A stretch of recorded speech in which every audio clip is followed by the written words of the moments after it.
ప్రభుత్వ పథకాలను అట్టడుగు వర్గాలకు కూడా చేరవేయాలని సీఎం చంద్రబాబు ఆదేశించారు. సచివాలయంలో మంత్రులు, వివిధ శాఖల కార్యదర్శులతో సీఎం సమీక్ష నిర్వహించారు. ఈ సమావేశంలో జిల్లా కలెక్టర్లు, ఎస్పీలు వర్చువల్ గా పాల్గొన్నారు. జీఎస్డీపీ వృద్ధి రేటు, స్వర్ణాంధ్ర 2047 విజన్ లక్ష్యాలు, 10 సూత్రాల అమలు, ఆదాయార్జన శాఖలు, రాష్ట్రానికి వచ్చిన పెట్టుబడులు, పీపీపీ ప్రాజెక్టుల పురోగతిపై సీఎం సమీక్షించారు. రియల్ టైం గవర్నెన్స్ లో భాగంగా సాంకేతికతతో పాటు అవేర్, డేటా లీక్, పాలనలో ఏఐ టూల్స్ వినియోగం, కేంద్ర ప్రాయోజిత పథకాల యాక్షన్ ప్లాన్, యువతకు నైపుణ్యాభివృద్ధి, వన్ ఫ్యామిలీ వన్ ఎంటర్ప్రీనర్ విధానం అమలుపై చర్చించారు. ఏఐ, క్వాంటమ్ కంప్యూటర్లు, డేటా సెంటర్లతో పెను మార్పులు వస్తాయని సీఎం అన్నారు. వివిధ శాఖల వారీగా పురోగతిని అధికారులు సీఎంకు వివరించారు. అనుకున్న ప్రకారం వెళ్తున్నావా లేదని చూసిన తర్వాత head of the departments, collectors అందరితో మీటింగ్ పెట్టుకున్న పరిస్థితికి వచ్చాం.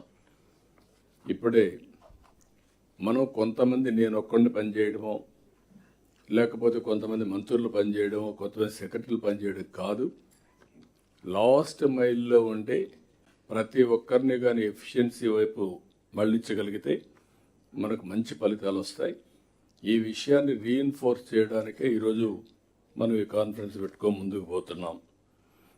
ఇక్కడికి వచ్చినప్పుడు మనం 19 months by and large extraordinary work చేశాం.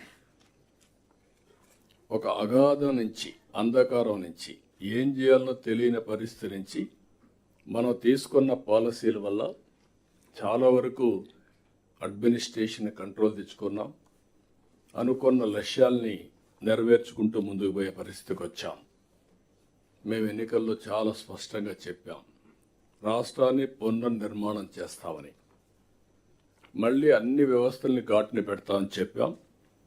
అందులో కూడా సమాజంలో మనం గుర్తుపెట్టుకోవాల్సింది వెల్ఫేర్, డెవలప్మెంట్, గుడ్ గవర్నెన్స్, ఈ మూటికి ప్రాధాన్యత ఇస్తున్నాం.